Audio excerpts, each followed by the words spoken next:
Captain Jake Morrison sat in his small office aboard the exploration ship Aurora, staring at the strange message on his screen. The words kept changing as the computer tried to translate them from what looked like 5 different alien languages. After 10 minutes of watching the text shift and change, he finally got something he could understand. Greetings to the new species called humans. The Galactic Fitness Council on Zentari Prime invites your people to join our friendly cultural exchange program. We want to learn about your health and wellness. This will be a simple introduction to our galactic health standards. Please bring 12 of your people for basic wellness check. We promise this will be easy and fun for everyone. Jake scratched his head and read it again. A fitness test with aliens sounded interesting. He had been looking for ways to make friends with the different species they kept meeting in space. Most aliens seemed nervous around humans, and Jake never understood why. Maybe this would help them see that humans were friendly and normal. He called his crew together in the main meeting room. 12 people gathered around the metal table, all wearing their standard blue uniforms. These were good people, Jake thought. Smart, tough, and ready for anything space could throw at them. Listen up, everyone, Jake said, holding up his tablet. We just got invited to some kind of alien fitness event.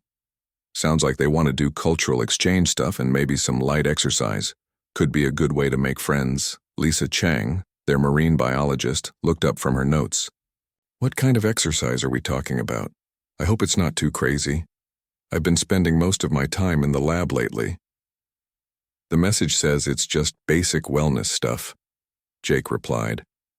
Probably like a community fun run or something. You know how careful aliens are about everything. Danny Rodriguez, their engineer, laughed. Remember that time those blue aliens needed special suits just to shake our hands? They're probably worried we might get tired walking around their gym. Amy Carter, their best pilot, grinned. Could be fun. I've been getting bored just sitting in the pilot seat all day. A little exercise might be nice. Kevin Brooks, their medic, nodded. Good for team building, too. When do we leave? Jake looked at the message again. They want us there in 3 days. Says to bring comfortable exercise clothes and be ready for a good time. The crew spent the next 2 days getting ready. They packed their most comfortable workout clothes.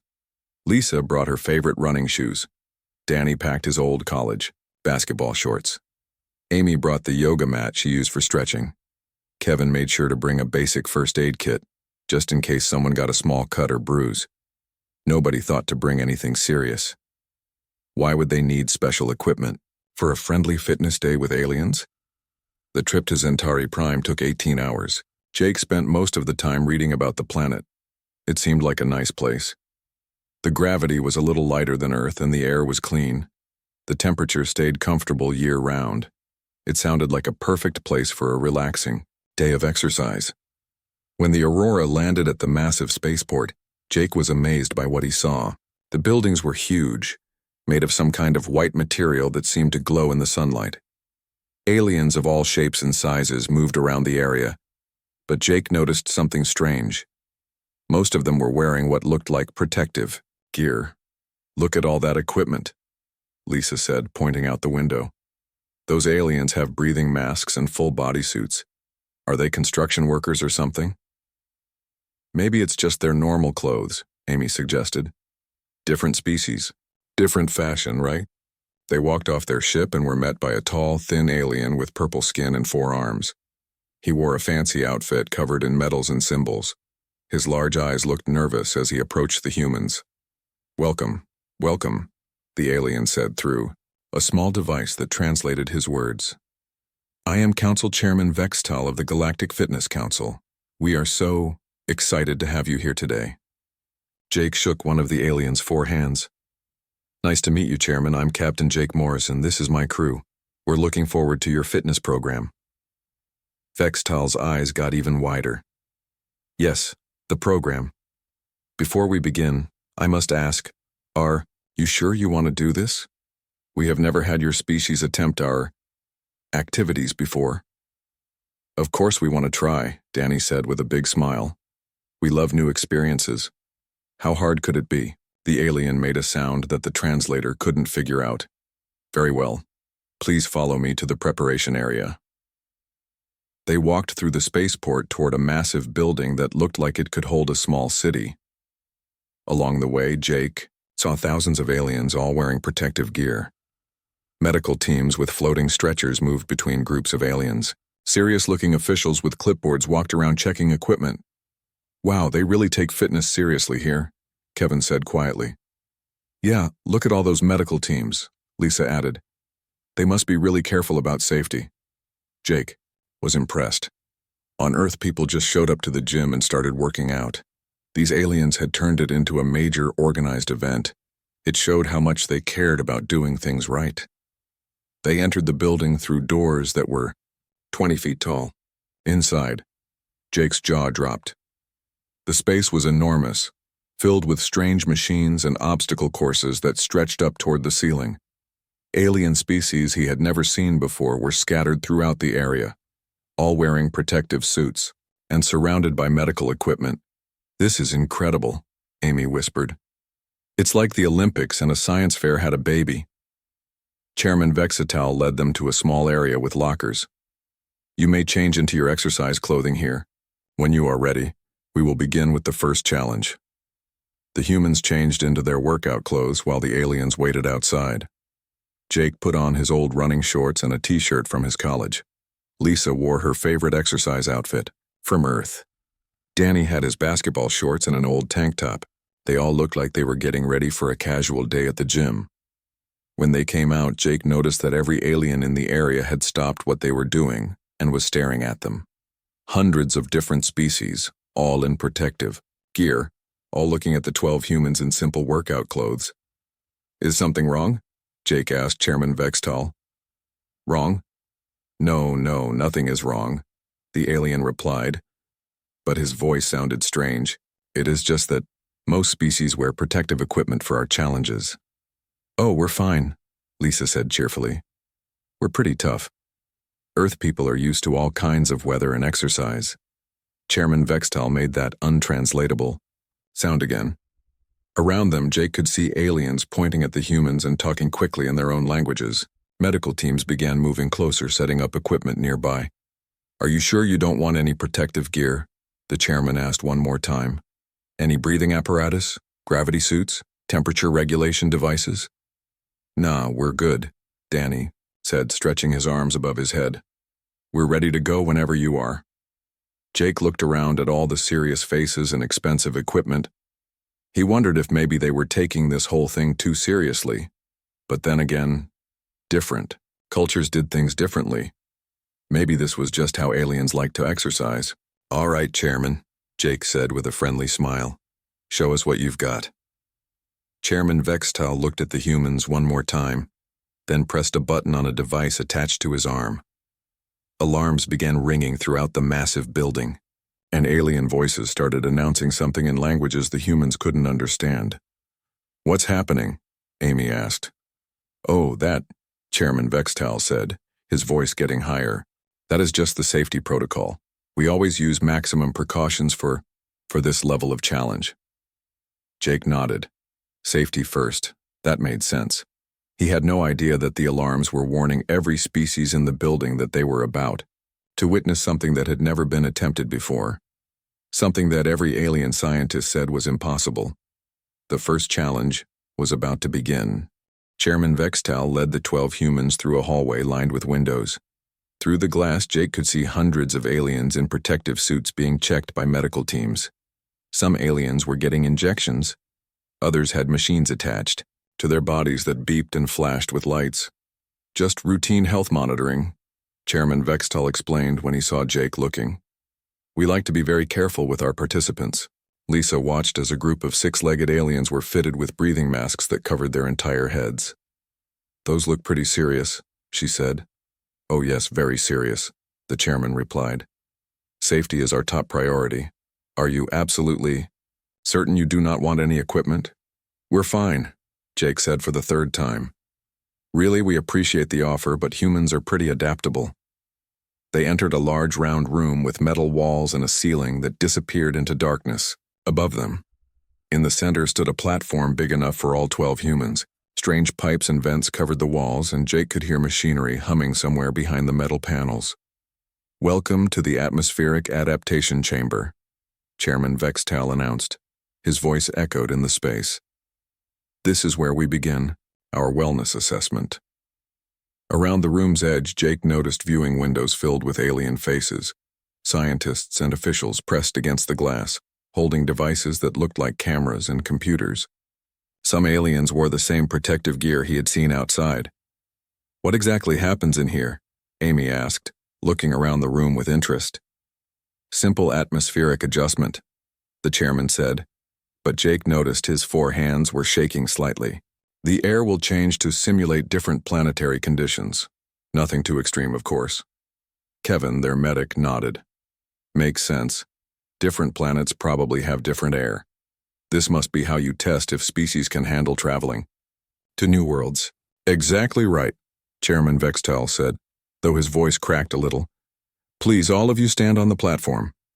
The humans walked onto the metal platform and spread out comfortably. Lisa tied her hair back into a ponytail. Danny did a few quick stretches. Amy bounced on her toes like she was getting ready for a morning jog. "Are we supposed to do anything special?" Jake asked. "Just breathe normally," the chairman replied. He moved toward a control panel near the wall. "The test will begin in 30 seconds. Through the viewing windows, Jake could see more aliens, gathering. Some were pointing at the humans and talking rapidly. A few medical teams wheeled equipment closer to the windows as if they expected to need it quickly. 30 seconds seems like a long countdown for a breathing test," Danny said with a laugh. "They're being extra careful," Lisa said. "I think it's sweet how worried they are about us." Chairman Vextal pressed several buttons on his control panel. Red lights began flashing around the room, and a voice started speaking in an alien language over hidden speakers. "What's it saying?" Amy asked. "Just safety announcements," the chairman said quickly. "Here we go." The first change was subtle. Jake felt the air get a little thinner, like being on a mountain. He took a slightly deeper breath and felt fine. Around him, his crew adjusted without thinking about it. "This is nice," Lisa said. "Reminds me of hiking in Colorado." Through the windows, Jake could see aliens frantically taking notes. Some were pointing devices at the humans and reading displays with shocked expressions. The air changed again. Now it felt thick and heavy, like breathing soup. Jake had experienced similar conditions in Earth's deep caves and underwater facilities. He slowed his breathing slightly and kept talking to his crew. "Feels like that underwater research station I worked at," Kevin said casually. "Remember, Lisa, when we had to fix the air recyclers?" "Oh yeah," Lisa replied. "This is actually better than that day. At least this air doesn't smell like fish." Chairman Vextal stared at his control panel with all 4 eyes wide. On his display, readings showed atmospheric conditions that should have required breathing apparatus for any known species. The humans were not only surviving but having a conversation. The air shifted again, becoming thin and sharp. Jake felt like he was on top of a very high mountain, but he had been mountain climbing many times. His body knew how to handle this. "Getting a little lightheaded?" he asked his crew. "A bit," Amy replied, "but nothing worse than flying at high altitude, without cabin pressure. Remember that emergency landing in the Andes? Yeah, this is easy compared to that," Danny agreed. Around the viewing windows, more aliens were gathering. Jake could see some of them falling over. Medical teams were rushing to help aliens who seemed to be having trouble breathing, even though they were just watching through glass. "Are those aliens okay?" Lisa asked, pointing at the window where an alien was being given oxygen. "They are just excited to see the test," Chairman Vextal said weakly. His own breathing seemed labored, and Jake noticed he had put on a small breathing mask. The air changed once more. Now it felt thick and warm, with a strange smell like sulfur. Jake had worked in geothermal plants on Earth and recognized the feeling immediately. "Smells like Yellowstone," he said to his crew. "Remember that research trip we took to the hot springs? Yeah, but this isn't nearly as bad as that sulfur pit we had to sample from," Lisa replied, taking notes in a small notebook she always carried. Danny was doing jumping jacks. This is actually pretty comfortable. Nice and warm. Kevin checked his pulse and nodded. Heart rate normal, breathing fine. How long does this part last? Chairman Vextal looked at his controls in disbelief. The atmospheric conditions in the chamber were now cycling through environments that would kill most species in minutes. The humans were treating it like a pleasant walk in the park. This phase is complete, he announced, his voice barely working, through his breathing mask. The air in the chamber returned to normal and the red light stopped flashing. Jake felt refreshed, like after a good workout. That was interesting, Amy said. What's next? Through the windows, Jake could see chaos among the alien observers. Some were unconscious and being treated by medical teams. Others were frantically talking into communication devices. Scientists were running between computers, checking and rechecking their readings. Is everything all right out there? Jake asked, pointing at the windows. Everything is fine, Chairman Vextal said, though he was now leaning against the control panel for support. We will now move to the second challenge. They left the atmospheric chamber and walked down another hallway. This one had even more windows, and Jake could see that word was spreading. Hundreds of aliens were now watching them, all wearing protective equipment and looking nervous. We're getting quite an audience, Lisa observed. Must not get many human visitors, Danny said. We should try to make a good impression. They entered another huge room, this one filled with obstacles that seemed to float and move on their own. Platforms hung in the air at different heights, connected by bridges and ramps that shifted position constantly. Welcome to the Gravity Gradient course, Chairman Vextal announced. He was now wearing a full bodysuit that seemed to support his weight. Here we test adaptation to different gravitational forces. Jake looked up at the floating obstacles with interest. Looks like a fun playground. How does it work? The gravity. Throughout the course changes constantly, the chairman explained. Sometimes you will feel very light, sometimes very heavy. Most species require special equipment to safely navigate the course. Around the room, Jake could see aliens in bulky suits that looked like space armor. The suits had jets and support systems attached. Medical teams stood ready with equipment that could lift heavy objects. Special equipment? Amy asked. Like what? Gravity suits, stabilization systems, emergency support. Chairman Vextal trailed off as he realized the humans were not interested in any of it. We'll be fine, Jake said confidently. We've all done obstacle courses before. Kevin was stretching his legs. I used to do rock climbing competitions. This looks similar. I did gymnastics in college, Amy added. Variable gravity sounds like fun. Lisa was examining the obstacles with scientific interest. This is fascinating. The gravity must be generated by some kind of field technology. Danny had found the starting line and was doing warm-up exercises. Who wants to go first? Chairman Vextal activated the course with trembling hands. Immediately the obstacles began moving and the gravity started shifting. A low hum filled the air as the gravity generators powered up. Remember, he said into his communication device, this is just the warm-up level. Very light difficulty. Jake stepped onto the first platform and immediately felt the gravity drop to about 1/3 of Earth normal. He smiled and took a big step forward, covering twice the distance he expected. Whoa, this is like being on the moon, he called back to his crew. Super easy. He jogged toward the first obstacle, a wall that needed to be climbed. In the low gravity, it felt like climbing a small hill. He reached the top in seconds and waved to his crew. Amy went next and the gravity shifted to twice Earth normal as she stepped forward. Jake watched her adapt immediately, changing her stride and posture without even thinking about it. She had trained in high-G environments for pilot certification. Feels like pulling G-forces in a fighter jet, she called out. No problem.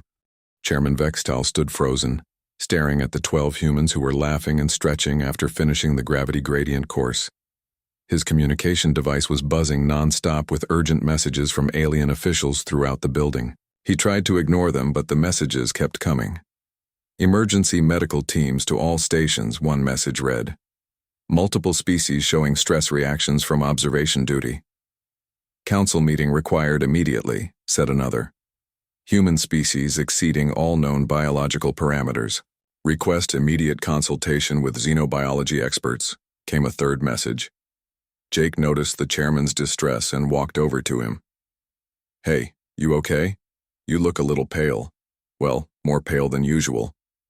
I am. Fine, Chairman Vextal replied, though his four hands were shaking as he checked his control device. We should perhaps take a break before the next challenge. A break? Danny called out from where he was doing push-ups on the platform. We're just getting warmed up. This is fun. Lisa was examining some of the gravity generation equipment with scientific curiosity. This technology is amazing. How do you create localized gravity fields? The power requirements must be enormous. Amy was stretching against a wall. Yeah, I feel great. That was like a good morning workout. What's next? Kevin was checking the pulse of his crew members and taking notes. Everyone's vitals are perfect. Heart rates are slightly elevated, but well within normal exercise range. We're ready to continue. Chairman Vextal pressed his communication device to respond to the flood of messages he was receiving. This is Vextal. The humans have completed phases 1 and 2. They appear to be unaffected. Impossible, came the immediate reply. Check your equipment. No species can survive both atmospheric extremes and gravity variance in the same session. The equipment is functioning correctly, Vextal replied quietly. The humans are asking to continue. Continue? Are they insane? Stop the test immediately. I cannot stop now, Vextal said, looking at the eager faces of the human crew. They seem to expect more challenges. If I stop, they might think we consider them weak. Through the viewing windows, Jake could see that the number of alien observers had doubled. Some wore what looked like scientific equipment. Others appeared to be military officials with serious expressions. Medical teams were everywhere, not for the humans but for aliens who kept collapsing while watching. We're really drawing a crowd, Jake observed. Must be exciting to see a new species try your fitness program. Yes, very exciting, Chairman Vextal said weakly. Let us proceed to the temperature tolerance trial. They walked through corridors that were now lined with alien observers. Every species Jake had ever seen and many he hadn't were pressed against the windows, watching the humans walk past in their simple workout clothes. Some aliens were taking pictures, others were speaking rapidly into recording devices. I feel like we're celebrities, Lisa said with a smile. Maybe we're the first humans they've ever seen, Amy suggested. We should wave. Danny started waving at the aliens through the windows. Many of them immediately backed away from the glass, as if afraid of something. Shy bunch, Danny commented. They entered a room that looked like it was built for torture. The walls were lined with chambers that glowed red and blue. Steam poured from some openings while frost formed around others. The temperature difference was so extreme that Jake could see heat waves and ice crystals forming in the same space. This is the temperature tolerance trial, Chairman Vextal announced. His voice was getting higher with stress. Participants experience extreme temperature variations to test thermal adaptation. Around the room, Jake saw aliens in full environmental suits with cooling and heating systems attached. The suits were so bulky that the aliens could barely move. Medical teams monitored each alien participant with equipment that looked like it belonged in a hospital intensive care unit. How extreme are we talking? Kevin asked, always thinking like a medic. The temperatures range from -40 degrees to +60 degrees Celsius, the chairman replied. Jake did quick math in his head. So about -40 to 140 Fahrenheit.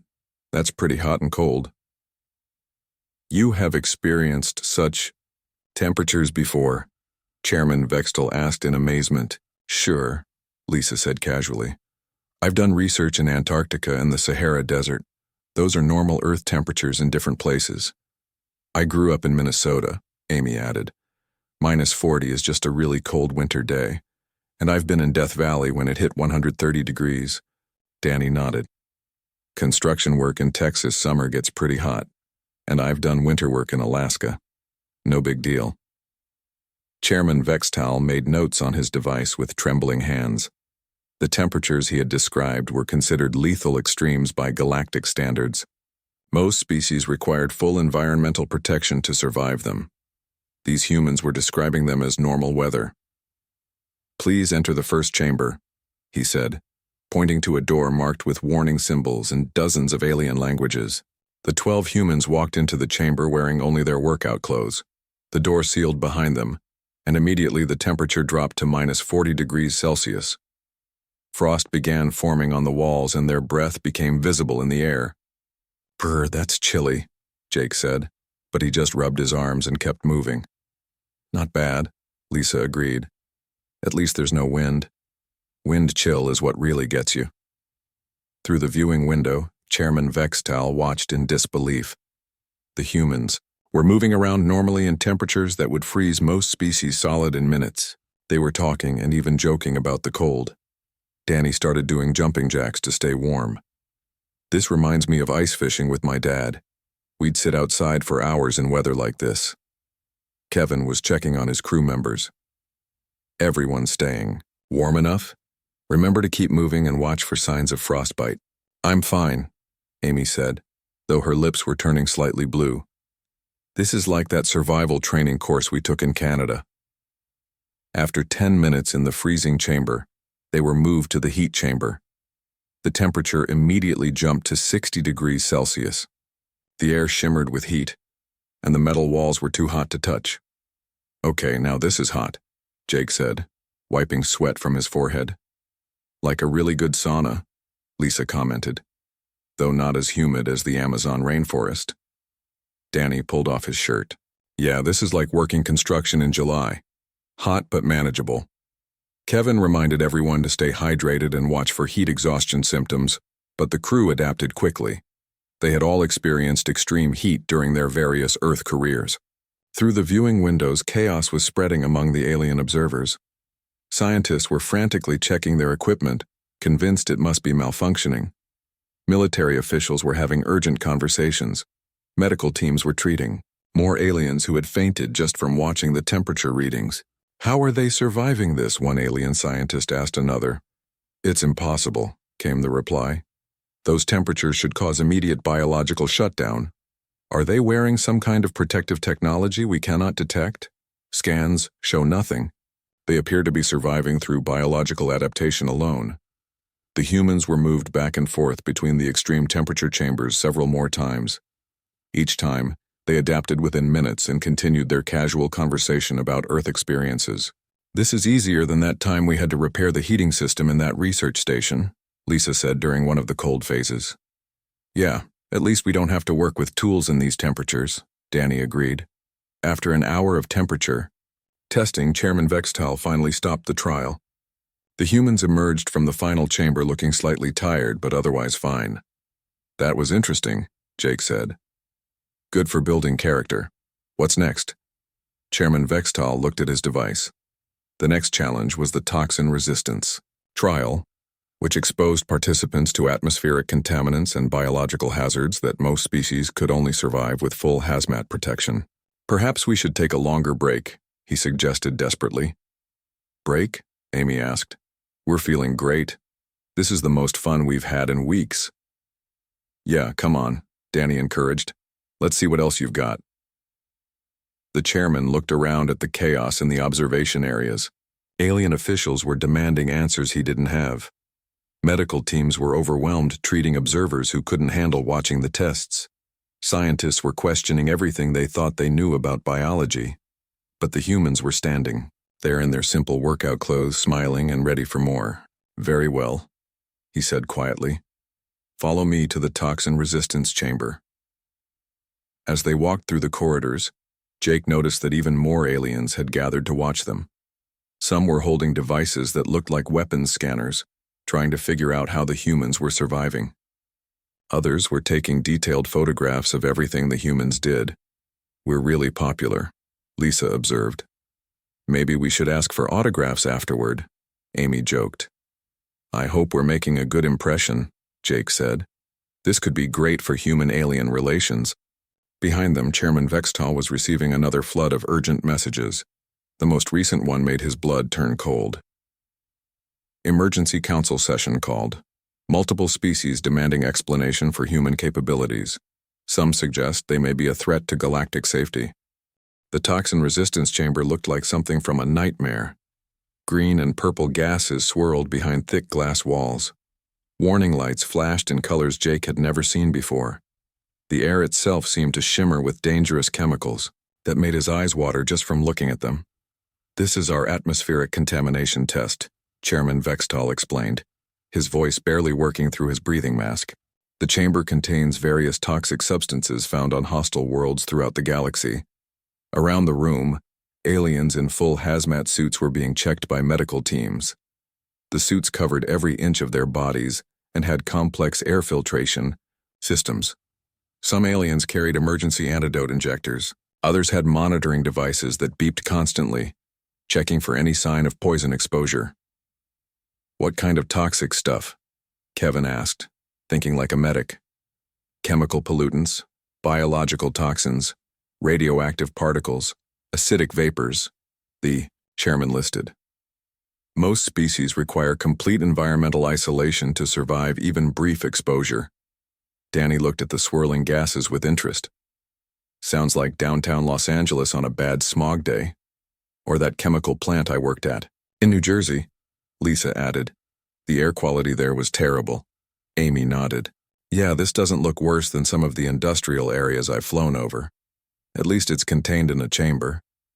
Jake was puzzled by all the protective equipment the aliens were wearing.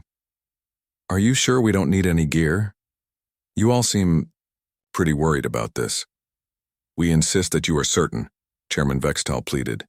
"This test has caused permanent damage to participants before." "We'll be careful," Jake assured him. "But humans are pretty good at dealing with pollution. We've had lots of practice." The 12 humans entered the chamber wearing only their workout clothes. Immediately, Jake's nose burned slightly from the chemical smell, but it reminded him of working near refineries on Earth. Not pleasant, but not dangerous if you didn't stay too long. "Whew, that's strong," Lisa said, covering her nose with her shirt. "Smells like that sulfur processing plant where I collected samples last year." "Yeah, pretty nasty," Danny agreed. "But I've worked in worse. Remember that waste treatment facility job?" Through the viewing windows, alien scientists were staring at their instruments in shock. The atmospheric readings showed contamination levels that should have killed the humans within seconds. Instead, they were walking around and having a conversation. "This is impossible," one alien scientist whispered to another. "Those toxin levels would dissolve most biological tissue." "Maybe their equipment is malfunctioning," suggested another. "We've checked everything 3 times. The readings are correct." Kevin was monitoring his crew like a good medic. "Everyone feeling okay? Any burning in your throat or eyes?" "A little," Amy replied. "Like being downwind from a campfire. Nothing serious." Jake nodded. "Yeah, it's unpleasant but manageable. I've breathed worse air in some Earth cities." They spent 20 minutes in the toxin chamber, walking around and talking normally while alien observers watched in amazement. When they finally exited, they were slightly red-eyed and coughing a bit, but otherwise fine. "That wasn't too bad," Jake said. "What's next?" Chairman Vextal stared at his readings. According to his instruments, the humans had just survived exposure to toxins that would have killed his entire species. They were asking for more challenges. "The next test is the endurance marathon," he said weakly. "It combines all previous challenges into one continuous course." "A marathon? Cool," Danny said with excitement. "I love running. I did track and field in college," Amy added. "How long is it?" "The course typically takes 12 to 15 hours to complete," the chairman replied. "Most species require multiple rest periods and medical support." Lisa looked surprised. 15 hours? That's a long time. What makes it take so long?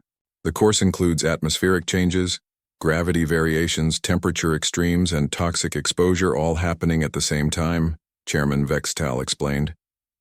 Most participants can only manage a few minutes at each station before needing recovery time. Kevin nodded thoughtfully. "So it's like a really challenging obstacle course. We should pace ourselves and work as a team." "Exactly," Jake agreed. "We've done team endurance challenges before. Remember that wilderness survival course?" "Yeah, but that was only 3 days," Amy laughed. They walked toward the starting line of what looked like the most complex obstacle course ever built. It stretched for miles through the massive building, with sections that disappeared into tunnels and elevated areas that went up several floors. Alien participants were scattered throughout the course, most of them moving very slowly and resting, frequently at medical stations. "Wow, this is huge," Lisa said, impressed by the scale. "Look at all those medical stations," Kevin observed. "They really take safety seriously here." The course began in an area where gravity was twice Earth normal and the air was thin and cold. Most alien participants were struggling just to walk upright. The humans started with a light jog, treating it like a morning run in the mountains. "This feels like training in Colorado," Jake said as they moved through the first section. "Yeah, just like high-altitude running," Amy agreed. "Good cardio workout." They reached the first major obstacle, a climbing wall in an area where the air was thick with chemical vapors. Alien participants were wearing full protective gear and moving one handhold at a time. The humans climbed steadily, covering their noses with their shirts and helping each other when someone slipped. "This is like that rock climbing trip we took to Joshua Tree," Danny said as he pulled himself over the top. "Except the air smells worse." As they progressed through the course, Jake began to notice something strange. They were passing alien participants who had started hours before them. Some aliens were resting at medical stations, getting oxygen and chemical neutralizers. Others were moving so slowly that the humans jogged past them easily. "Are we going too fast?" Lisa asked, noticing the same thing. "I don't think so," Kevin replied. "Our heart rates are elevated but not dangerous. We're just in better shape than we thought." The course continued through sections that changed every few minutes. Sometimes the gravity would shift, making them feel heavy as lead or light as feathers. The air would change from freezing cold to burning hot. Toxic gases would fill some areas, while others had air so thin it was like being on a mountaintop. But the humans adapted to each change and kept moving. They had experienced all these conditions during their various jobs and adventures on Earth. What seemed like deadly extremes to the aliens felt like challenging but manageable obstacles to the humans. "This is actually pretty fun," Danny said as they jogged through a section where the gravity kept changing every 30 seconds. "Like being in a fun house." "Yeah, it's like a really elaborate adventure park," Amy agreed, doing a flip in a low gravity zone. Behind them, alien medical teams were scrambling to keep up. They had never seen participants move through the course so quickly.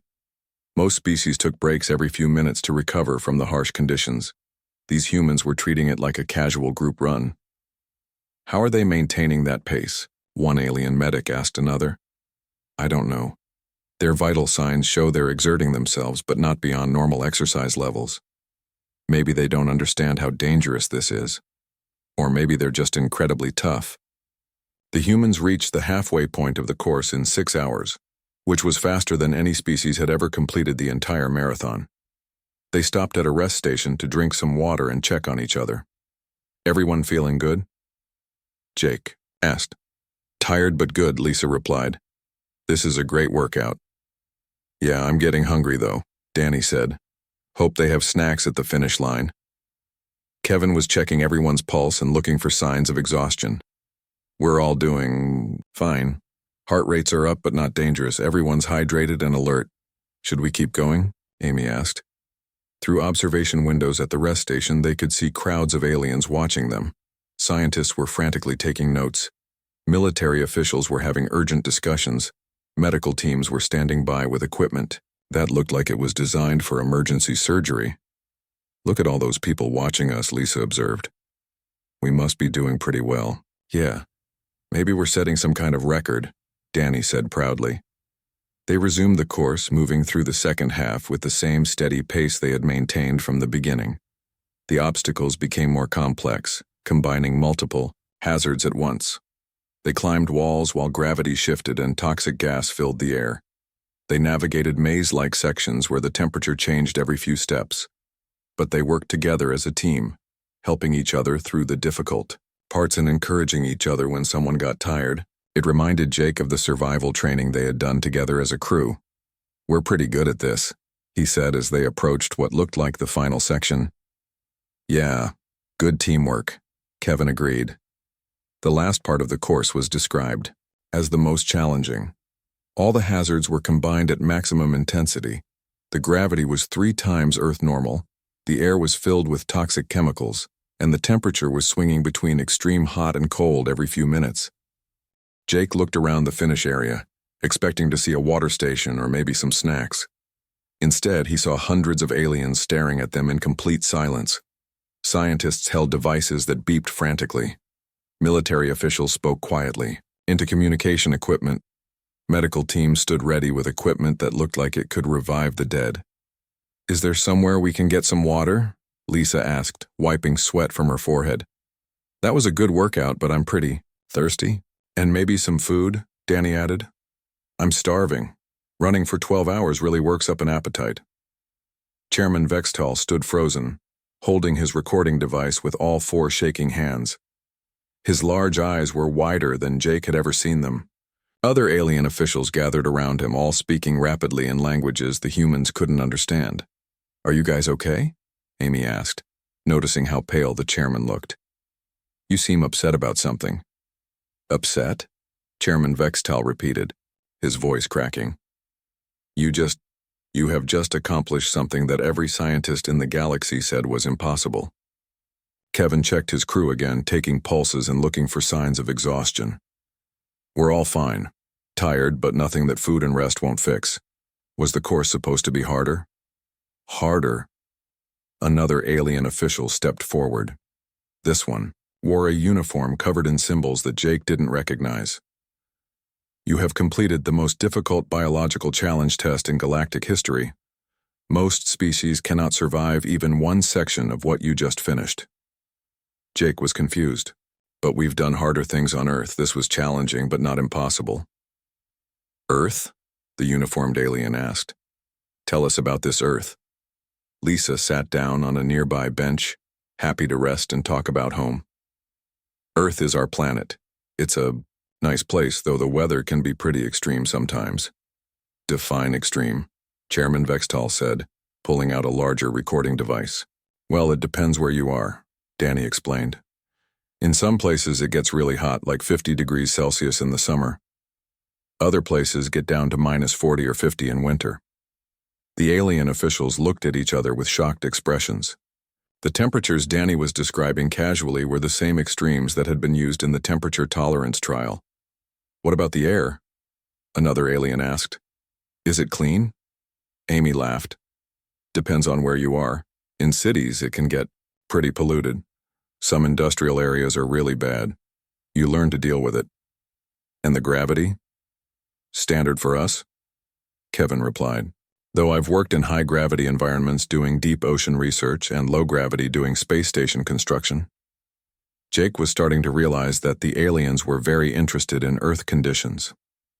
"Why are you asking about our planet? Is there something wrong?"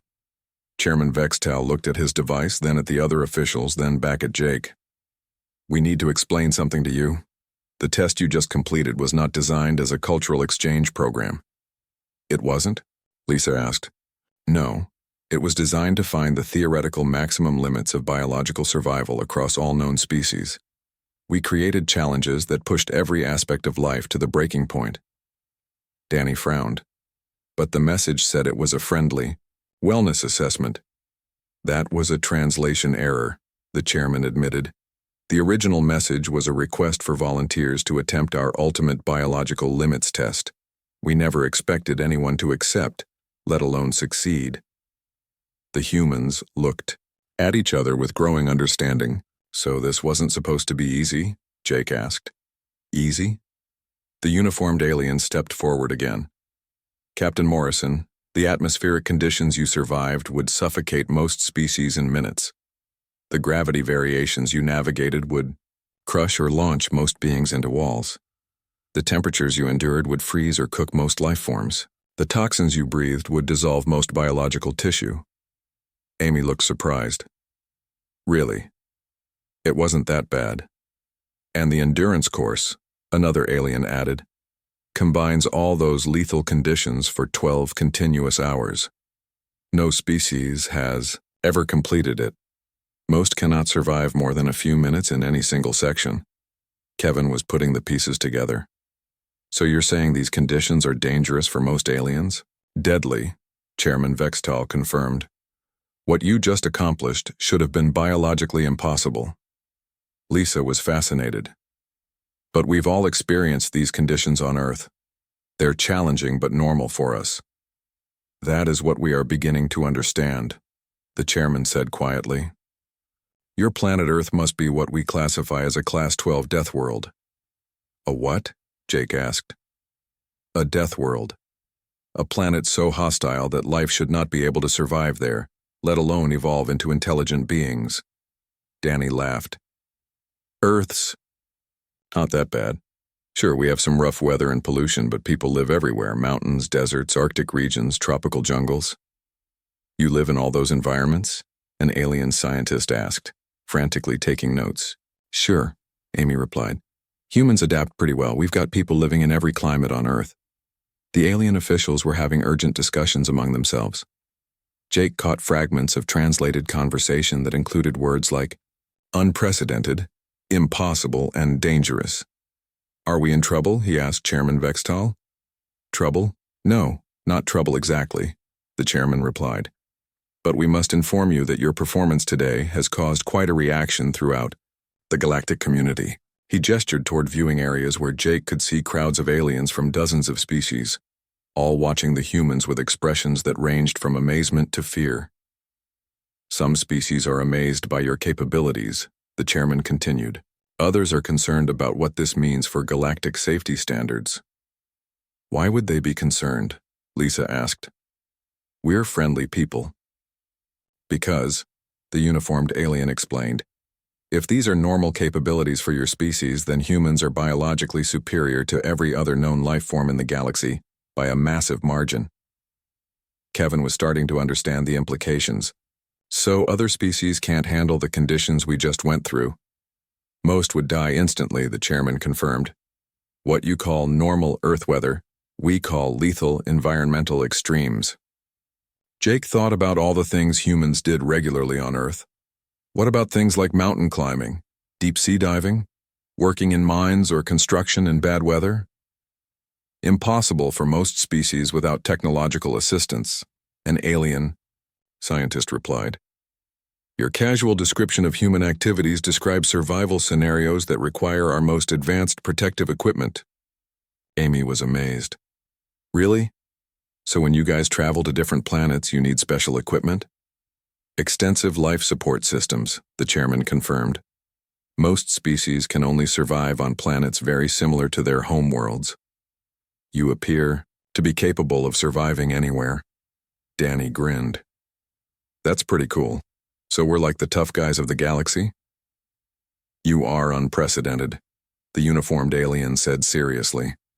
And that presents challenges for galactic integration. What kind of challenges? Jake asked, sensing this was important. Chairman Vextal activated a large display that showed a galactic map with thousands of planets marked in different colors. Red planets are considered too dangerous for most species to visit. Yellow planets require extensive life support. Green planets are considered safe. The humans studied the map. Most planets were red or yellow, with only a small number marked in green. Your planet Earth, the chairman continued, would be marked in a color we have never used before, probably black, indicating a world so hostile that we cannot understand how life survived there. Lisa was fascinated from a scientific perspective. But Earth seems normal to us. We evolved there, so we adapted to the conditions. Exactly, an alien scientist agreed. You evolved in conditions that would kill most galactic life instantly. This makes you incredibly resilient by our standards. So what happens now? Jake asked. Now, Chairman Vextal said, we must inform the Galactic Council that we have encountered a species that exceeds all known biological parameters. Your fitness test results will be studied for years. Will this cause problems for humans joining the galactic community? Kevin asked, thinking about the bigger picture. Not problems, the uniformed alien replied. But it will require significant changes to our safety standards and classification systems. We have never encountered a species capable of surviving what you just demonstrated. Amy looked disappointed. Does this mean we can't try the course? Again, it was really fun. The alien officials stared at her in shock. After surviving what should have been a lethal experience, she wanted to do it again for fun. We may need to design new challenges specifically for humans, Chairman Vextal said weakly. Our current tests are apparently too easy for your species. Danny perked up with interest. Harder challenges? That sounds awesome. When can we try them? Jake realized this conversation was going to continue for a while. Chairman, could we get that food and water first? And maybe a place to clean up? We can talk more after we've had a chance to rest. Of course, the chairman replied, suddenly remembering that these incredibly tough beings were still his guests. We have prepared accommodations for you. As they walked toward the guest facilities, Jake heard one alien official whisper to another, They want harder challenges. What have we gotten ourselves into?